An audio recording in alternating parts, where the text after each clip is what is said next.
बघा, आता मी तुम्हाला प्रश्नाचं उत्तर म वर्ण येईल असे प्रश्न मी विचारणार आहे. येईल त्या प्रश्नाचे उत्तर देता? ठीक आहे, सुरुवात करूया. पहिला प्रश्न समृद्धीसाठी. जखम बरी होण्यासाठी लावतात तो? छान. पाणी साठवण्याचे मातीचे भांडे? मटका. कडक नसलेला? मऊ. छान. पाण्यात राहणारी? मगर.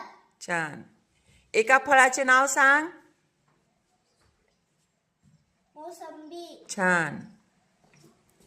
लहानच्या विरुद्ध? मोठा. छान. एका मुलीचे नाव सांग म वरून. मयुरी. सुंदर. मध तयार करणारी? मधमाशी. छान. झाडावरून इकडं तिकडं उड्या मारणारा? कोण मारत? माकड. काय म्हणायचं? हा, माकड. म वर्ण गावाचं नाव सांग. माळशिंबा. छान.